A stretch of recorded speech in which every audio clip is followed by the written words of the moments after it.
अच्छा, तो स्टार्ट करते हैं आपके सप्लीमेंट्री यूनिट्स को। सप्लीमेंट्री यूनिट्स में हमारे पास सप्लीमेंट्री यूनिट्स कहते हैं किसको है? सबसे पहला क्वेश्चन देखो, वो यूनिट्स जो ना बेस हो ना डिराइव हो, उसको हम क्या कहेंगे? उसको हम सप्लीमेंट्री यूनिट्स कहते हैं।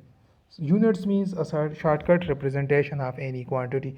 तो उस यूनिट्स को हम कौन से यूनिट्स कहेंगे? सप्लीमेंट्री यूनिट्स कहेंगे। ठीक हो गया बात, ये आपको क्लियर होगी। डिफिनीशन में भी मैंने लिखा है कि the units which are not base not derive are called supplementary unit. ये आपके एमसीक्यूज में भी आ सकता है कि units which are not base are not derive are called dash, are radian and steradian are the dash unit supplementary units. अब आपको तो क्लियर हो गया, जो बेस ना हो डिराइव ना हो उसको हम सप्लीमेंट्री यूनिट्स कहेंगे। लेकिन उसका एग्जांपल क्या है? उसका है रेडियन एंड स्टेरेडियन। इसको हम डिस्कस करेंगे। लेकिन फॉर यूर इंफॉर्मेशन मैंने यहाँ पे कुछ लिखा है आपके लिए, ये कि अब हमारे पास वो क्वांटिटीज़ जो ना वेक्टर्स हो ना स्केलर्स हो, आपके लिए इंफॉर्मेशन के थ्रू मैं आपको बता रहा हूँ, it is for your only information. The quantities which are not scalar nor vectors are called dash, are called tensors. Tensors उसको हम कहते हैं। और the example of tensors is steradian, sorry, example of tensor is strain. Strain हमारे पास वाहिद example है जिसका ना स्केलर में आता है ना वेक्टर में आता है। ठीक है, तो अब हम स्टार्ट करते हैं रेडियन को। रेडियन का डिफिनीशन देख ले। रेडियन निकला है रेडियस से, सो मीन्स हम रेडियस को स्टडी करेंगे। रेडियस क्या चीज़ है? सबको पता है। फॉर एग्जांपल ये एक पॉइंट है, इस पॉइंट से यहाँ तक इसको मैं क्या लूँगा? रेडियस लूँगा। ठीक हो गया। तो अब इसका डिफिनीशन की तरफ हम आएंगे। डिफिनीशन में अगर आप देख लें, the angle subtended by at the center of the circle by an arc is equal to the radius of the circle is called radian. For example ये एक फिगर मैंने बनाया है, अगर आप इस फिगर को देख लें, ये मेरे पास एक फॉर एग्जांपल एक व्हील है। यहाँ पे फिर से देख ले इस फिगर को, ये एक व्हील है। इसका पूरा रिवोल्यूशन मीन्स किस चीज़ के बराबर है? सरकमफेरेंस के। और सरकमफेरेंस हमारे पास डिग्री में 360 डिग्री के इक्वल है पूरा। या फॉर एग्जांपल यहाँ से एक स्टार्ट होगी और यहाँ तक आएगी, तो डिग्री में ये 360 के इक्वल है। ठीक हो गया। और अगर ये आप लेते हो रेडियन में, सो ये 2 पाई रेडियन के इक्वल है। कैसे इक्वल है ये भी आपको क्लियर हो जाएगा। तो लेट सपोज हमारे पास क्या है? हमारे पास फॉर एग्जांपल एक व्हील है। ये आपका एक व्हील हो गया, ये इसका यहाँ से यहाँ तक रेडियस होगी। मैंने क्या कि इस पर फोर्स अप्लाई किया, तो फॉर एग्जांपल ये इसका ये ए पॉइंट ये हो गया, इसका ए पॉइंट हो गया। अब मैं इस पर क्या लगा रहा हूँ? फोर्स लगा रहा हूँ, तो ये कुछ डिस्प्लेसमेंट कवर कर लेगा ना with reference point B. For example B ये हो गया, तो ये हमारे पास ये क्या है? ये आर हो गया। तो रेडियस है ना, तो ये it's make some angle theta, ये कुछ एंगल थीटा बना रहे हैं ना। तो मैंने यहाँ पे क्या लिखा है? लेंथ ऑफ एन आर्क, ये आर्क है, आर्क बना रहा है ना, इस फॉर्म में आर्क बना रहा है ना।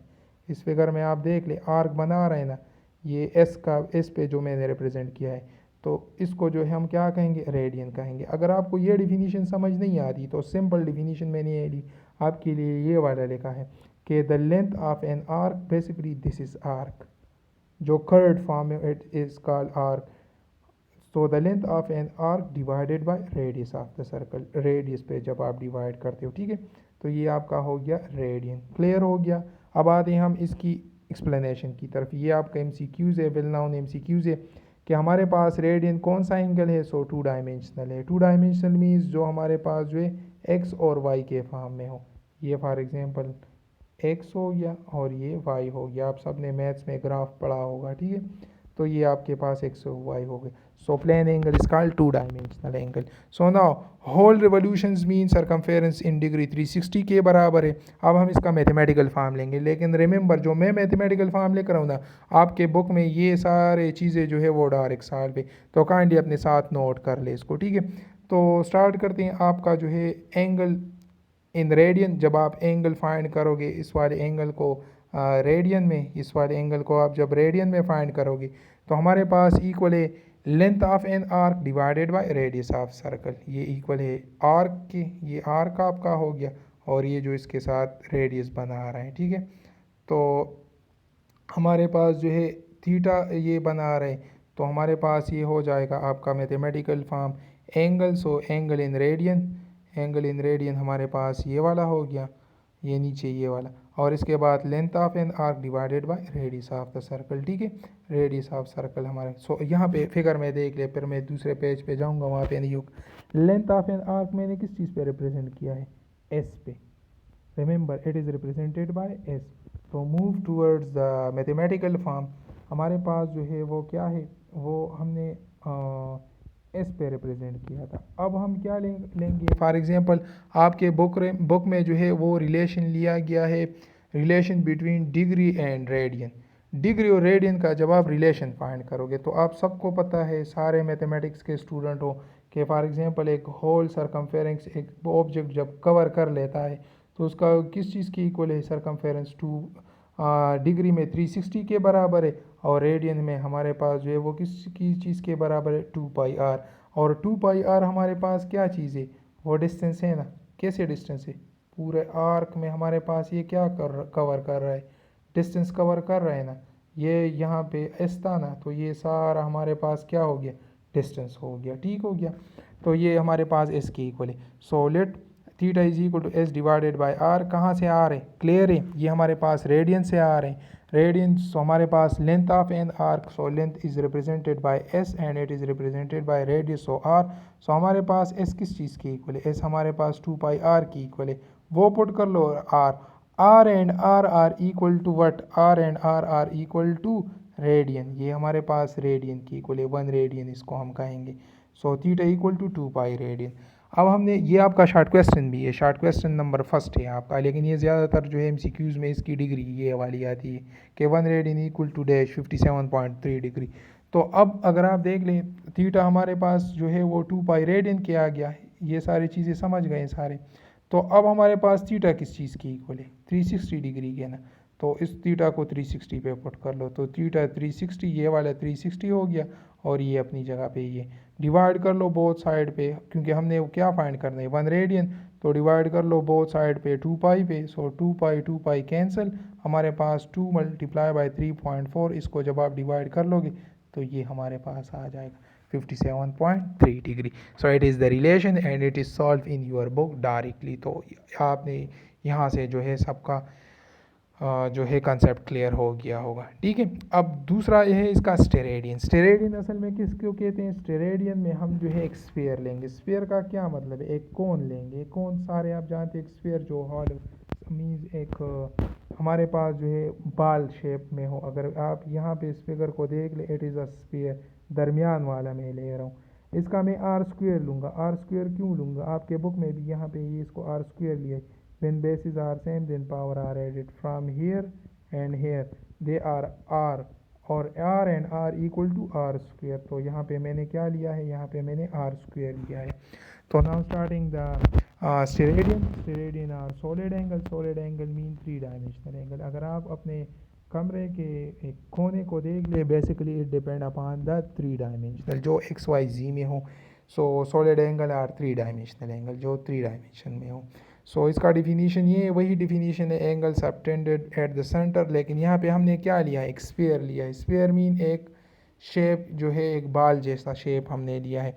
बाय एरिया, उसका हम क्या लेंगे, एरिया। ये दरमियान वाला आपको नज़र आ रहा है ना, इसमें ये वाला, ये चीज़ दरमियान में, ये जो मैंने रेड फॉर्म में इसको जो है फिल किया, it is basically called the surface area is equal to the radius of square. Square क्यों लिया है, रेडियस पे स्क्वायर क्यों लिया है, तो आपको यहाँ से क्लियर हो गया होगा। इस फिगर में देख लें, यहाँ से ये वाला आर और ये वाला R. So when basis are same then power are added, so R square divided by radius of square.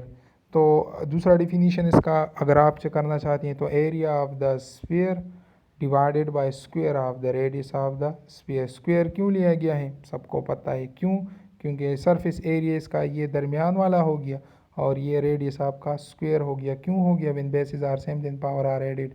इस फिगर को काइंडली देख लें, ये आपके बुक में भी है, बुक से मैंने उठाया है। सो सरफेस एरिया जो है हमारे पास जो है वो किस चीज़ की इक्वल है, ये कांस्टेंट है, it is equal to 4πr square. ये सरफेस एरिया जो है ये इक्वल है 4πr स्क्वायर, और वो स्क्वायर वाला रेडियस स्क्वायर ये अपनी जगह पे। सो एरिया की स्क्वायर जो है यहाँ से लेकर यहाँ पे पुट कर लो। सो ये 4πr स्क्वायर, ये R square and R square equal to 1 steradian, so steradian यहाँ पे लिख लो। So solid angle equal to 4 steradian. ये भी बुक में आपके डायरेक्ट सॉल्व है, ठीक है, तो अपने साथ जो है इसको नोट कर ले, आसान है, ठीक है। फिर भी कोई क्वेश्चन हो पूछ ले, कि मैंने कोशिश की है कि स्टेप बाय स्टेप जो है एक एक पॉइंट आपके लिए क्लियर करा दूँ, due to lack of resources, but I try my best. If there is a whiteboard then I will clear all of you, but it's also मैं बहुत ज़्यादा ट्राई कर रहा हूँ, ठीक है। Then the another topic is called scientific notation. Remember scientific notation आपने जो है क्लास 8 में और क्लास 9 में मैथ्स में चैप्टर 3 में पढ़ा होगा, 3.1 एक्सरसाइज में, कि साइंटिफिक नोटेशन क्या चीज़ है। उस पर कुछ आपने क्वेश्चन सॉल्व किए थे, लेकिन यहाँ पे सिर्फ फिजिक्स में डिफिनीशन है। 9th में भी आपने ये पढ़ा होगा। साइंटिफिक मीन जो साइंटिफिकली हम यूज़ करते हैं, notations mean numbers, notation mean numbers, ठीक है, तो उसको हम साइंटिफिक नोटेशन कहते हैं। अब एक वेरी लार्ज नंबर और वेरी स्मॉल नंबर, जो हमारे पास एक बहुत ज़्यादा बड़ा नंबर हो या बहुत ज़्यादा छोटा नंबर हो, which can be expressed in the power of 10 is called scientific notation. उसको हम क्या कहेंगे, साइंटिफिक नोटेशन कहेंगे, ठीक। इसके बाद जो है उसके कुछ रूल्स हैं। रूल्स ये हैं कि जब आप राइट से लेफ़्ट की तरफ जाओगे तो इसको हम क्या लेंगे, पॉजिटिव लेंगे, ठीक है। कैसे पॉजिटिव लेंगे, यहाँ पे मैंने एग्जांपल के थ्रू आपको क्लियर कराया है। यहाँ से मैं क्या कर रहा हूँ, राइट से लेफ़्ट की तरफ जा रहा हूँ, तो ऊपर वाला नंबर मैं क्या लूँगा, पॉजिटिव लूँगा। लेकिन अगर मैं जो है क्या करूँगा, लेफ़्ट से जो है वो जा रहा हूँ, लेफ़्ट से राइट की तरफ जा रहा हूँ, तो वो फिर क्या होगा, वो नेगेटिव होगा। और फिर आती हैं इसकी रिप्रेजेंटेशंस। सो रिप्रेजेंटेशन हमारे पास जो है वो हमारे पास इस चीज़ की equal m multiply by 10 power plus minus n। m is basically the number which is 3 and power is plus में भी हो सकता है और माइनस में भी हो सकता है। So this is the scientific notation. Kindly read all the topics. If there is any person have any sort of question kindly ask me, ठीक है, क्योंकि मुझे यहाँ पे क्लियर जो है, मैं आप सबको इतना जानता भी नहीं हूँ, ठीक है, कि आप सारे 10 से आई हैं, तो मैंने तो 10 को नहीं पढ़ा है, मैं तो कॉलेज को पढ़ाता हूँ, तो मुझे पता लग जाएगा कि मीन्स क्या है। तो काइंडली जो है आप सारे जो है ऐसा कर लें कि सारे टॉपिक्स को पढ़ ले। जो जो चीज़ें हैं वो मैंने आपके बुक ही से कुछ अपनी तरफ से जो एक्सप्लेनेशंस थी वो लिखें, तो इसको लिख ले और प्रूव कर ले, ठीक है। So thank you very much and good luck.